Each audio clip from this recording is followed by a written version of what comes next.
കഷ്ടം കഷ്ടം എന്തുവാടാ?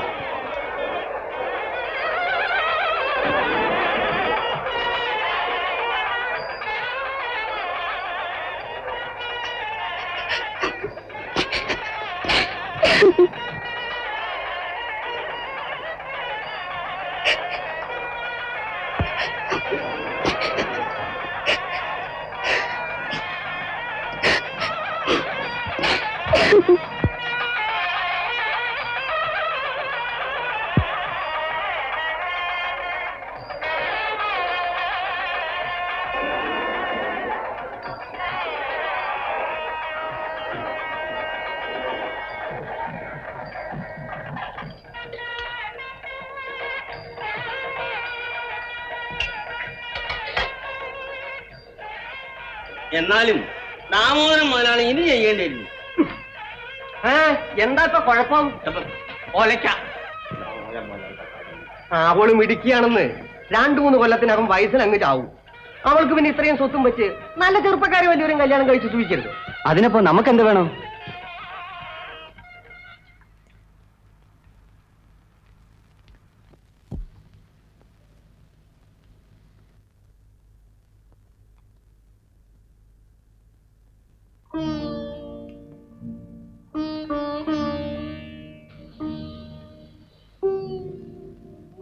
തങ്കമ്മേ, നീ എന്റെ സ്വത്ത് മോഹിച്ചാണോ വിവാഹത്തിന് സമ്മതിച്ചത്?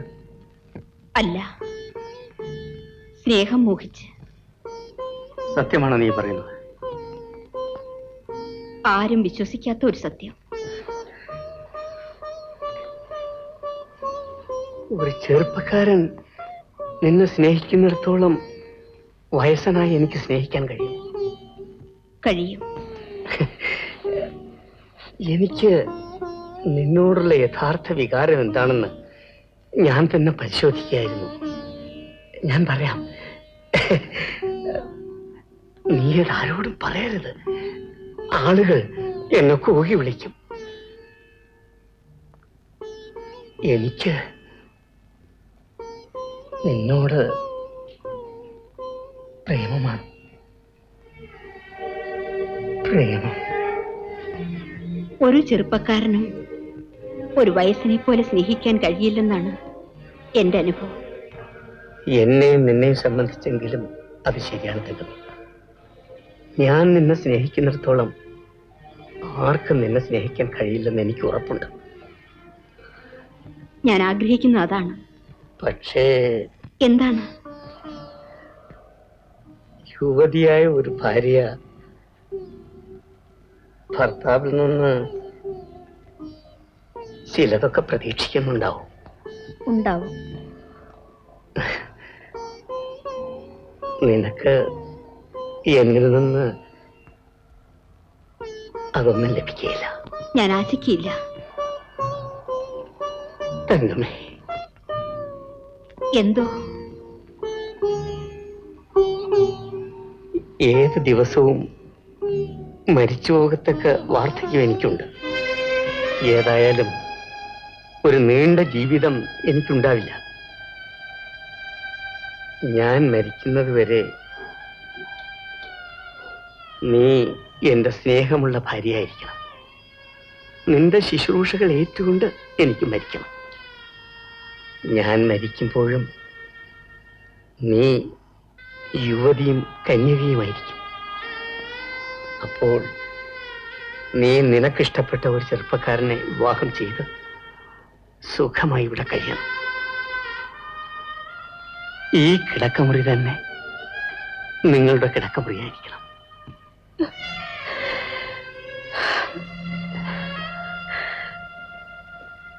ആവശ്യമില്ലാത്തതൊന്നും ആലോചിക്കാതെ ശാന്തമായിട്ടുറങ്ങണം.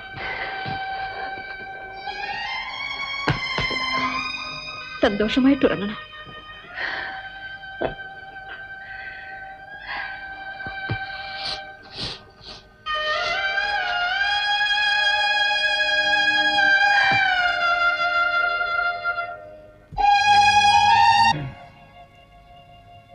ഉണർന്നില്ലേ?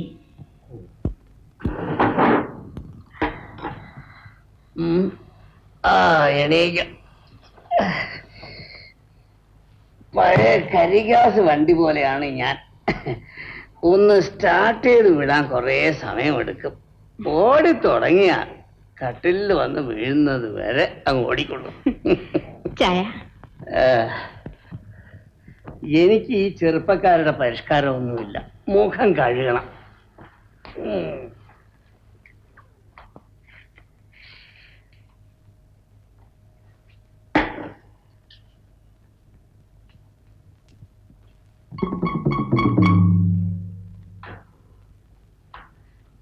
മോളെ, മുതലാളി എണ്ണീറ്റോടി?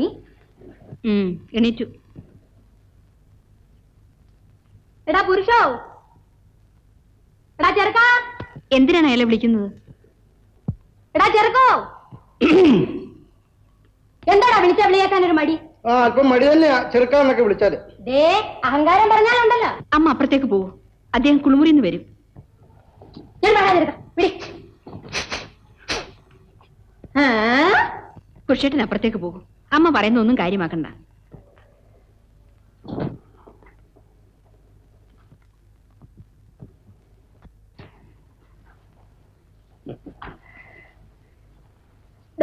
ഇതുകൊണ്ട് പോയി കഴിയും.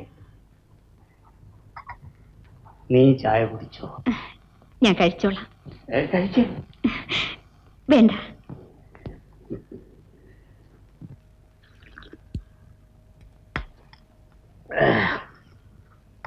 ഇന്നെനിക്ക് ശരീരത്തിനും മനസ്സിനും നല്ല ഉത്സാഹവും തന്റേടവും തോന്നുന്നു.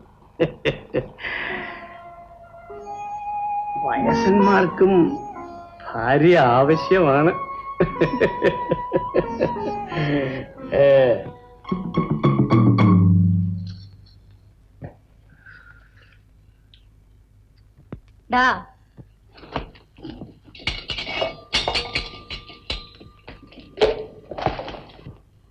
ചെറുക്ക,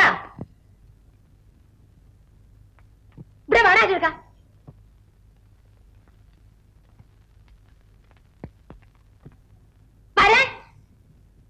നീ ഇവിടുത്തെ ആരാ? അടുക്കളക്കാരൻ പുരുഷു. ഞാനാരാ? കടത്തയുടെ പാർവതി. എന്തുവാടാ പറഞ്ഞത്? ഞാൻ ദാമോദരമല്ലാതെ അമ്മായിയമ്മയല്ലടാ. അമ്മായിയമ്മ പറയാനൊരു മടി. എന്താ കൊച്ചമ്മേന്ന് വിളിയടാ. മര്യാദയ്ക്ക് നിന്നില്ലെങ്കിൽ നിന്നെ ഇവിടെ ഞാൻ പറഞ്ഞു വിടും. പോയൊരു കാപ്പി ഇട്ടുണ്ട് വേടാ ചെറുക്ക. കാത്തു സൂക്ഷിച്ചു തലമുടി.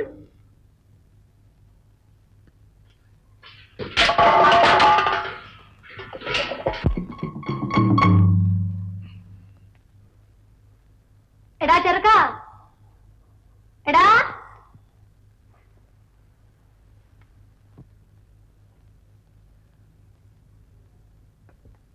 ചെറുക്ക. എന്താ?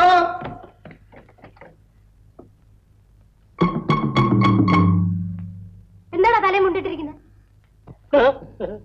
കൊച്ചമ്മ എപ്പോഴെപ്പോഴും തലമുടിക്ക് പിടിക്കാതിരിക്കാൻ ഞാൻ ഒരു സൂത്രം ചെയ്തിരിക്കുക. മര്യാദയ്ക്ക് നിന്നില്ലെങ്കിൽ തലമുടി പിടിച്ചേ വെക്കും. പുരുഷ, നീ ഒന്നിങ്ങി വാ, എന്റെ കാലൊന്ന് തടവ്. കാല് വല്ലാണ്ട് പെരുക്കുന്നു. അയ്യോ കൊച്ചമ്മ, വേറെ എന്ത് ജോലി വേണമെങ്കിലും ഞാൻ ചെയ്യാം.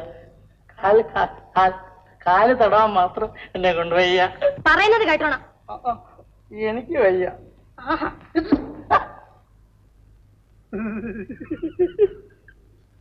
എന്തിനാണ് തലമുടി വെട്ടിക്കളഞ്ഞത്? കൊച്ചമ്മ എപ്പോഴെപ്പോഴും പിടിച്ച് പിഴുത് കളയുന്നോണ്ട് ചെയ്തതാ. മനസ്സുണ്ടായിട്ട് ചെയ്തതല്ല. മാനക്കേടും മനോവേദനയും സഹിക്കാൻ വയ്യാഞ്ഞിട്ട് ഞാൻ ചെയ്തതാ. ഇനി എനിക്ക് കാല് തടവാൻ പറ്റ. നിനക്ക് വയ്യ അല്ലേ? പറഞ്ഞാ കേക്കാമോടാ?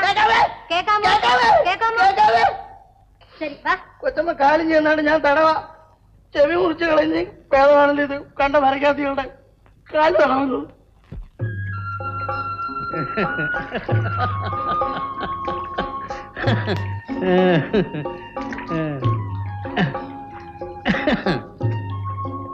നമ്മൾ ഭാര്യാഭർത്താക്കന്മാരായിട്ട് 2 മാസമേ ആയുള്ളൂ. എങ്കിലും ഒരു 10 വർഷത്തെ പ്രായക്കുറവ് തോന്നുന്നു എനിക്ക്. ഇക്കണക്കിന് 2 കൊല്ലം കഴിഞ്ഞാൽ മതിയല്ലോ നമ്മൾ വയസ്സുകൊണ്ട് യോജിച്ച ഭാര്യ ഭർത്താക്കന്മാരാവാൻ. നല്ല ജോഡി ഇല്ലയുടെ രാമകൃഷ്ണ. ഭാര്യയ്ക്കും ഭർത്താവിന് എത്ര വയസ്സ് വീതം കാണും?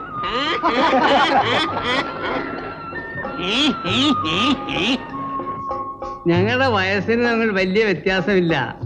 എന്റെ ഭാര്യയ്ക്ക് 17. അത് തിരിച്ചിട്ടാൽ അതെന്റെ വയസ്സ്. നീ വിഷമിക്കണ്ട, 71 ഇനി 6 വയസ്സുണ്ട്.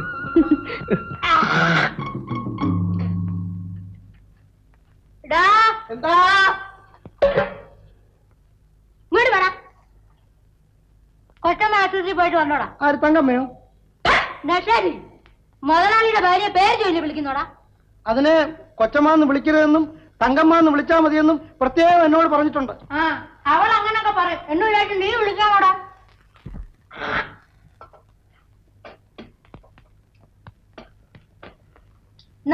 കൊണ്ടുപോയി കഴിയേ.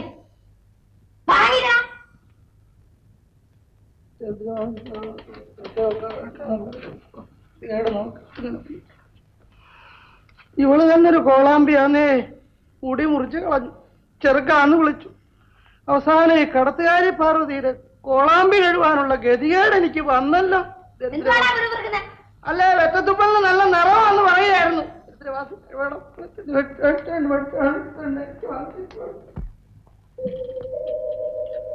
നീ എന്താ മോളെ വല്ലാതിരിക്കുന്നേ? നീ ഡോക്ടറെ കണ്ടില്ലേ? കണ്ടു. എന്തുവാ നിനക്ക് സൂക്കേട്? എനിക്ക് സൂക്കേടൊന്നുമില്ല. എന്നിട്ടാണോ നീ ഉണ്ണാതെയും തിന്നാതെയും മനം പരട്ടലും തലയുറ്റലുമായിട്ട് കഴിയുന്നത്? ഞാൻ ഗർഭിണിയാണ്. നീ ഗർഭിണിയാണ്? മുതലാളിക്ക് എന്ത് സന്തോഷമായിരിക്കും. മുതലാളിക്ക് സന്തോഷിക്കാൻ കാരണമൊന്നുമില്ല.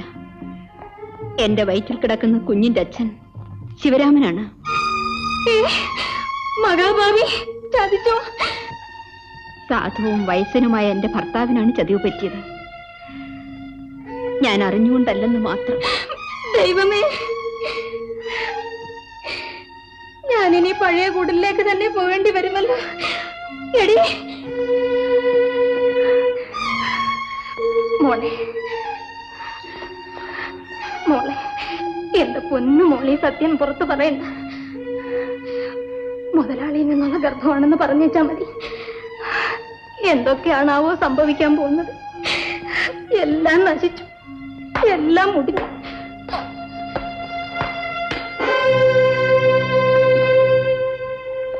എന്താ തങ്കം, ഡോക്ടറെ കാണാൻ പോയിരുന്നു?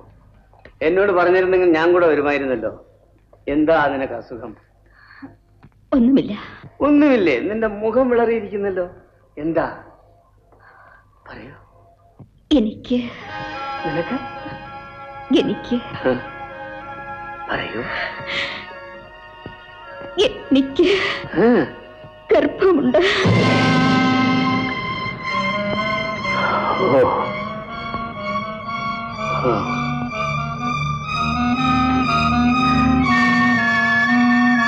എന്റെ ഭാര്യ ഗർഭിണിയാണ്. എനിക്ക് ഒരു കുഞ്ഞ് ജനിക്കാൻ പോകുന്നു.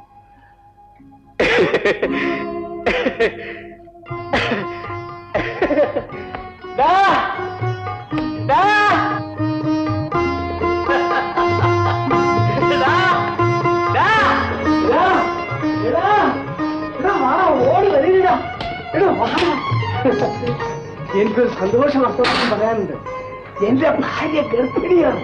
എന്റെ സ്വത്തുക്കൾക്കൊരു അവകാശം ജനിക്കാൻ പോകുന്നു. എനിക്കൊരു കുഞ്ഞ് ജനിക്കാൻ പോകുന്നു.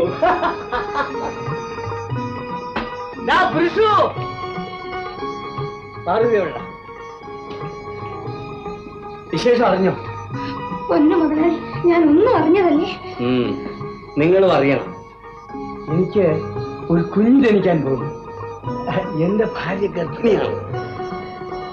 അവളിനി അടുക്കള പണി ചെയ്യാൻ നീ സമ്മതിക്കരുത്. വിട്ടോ.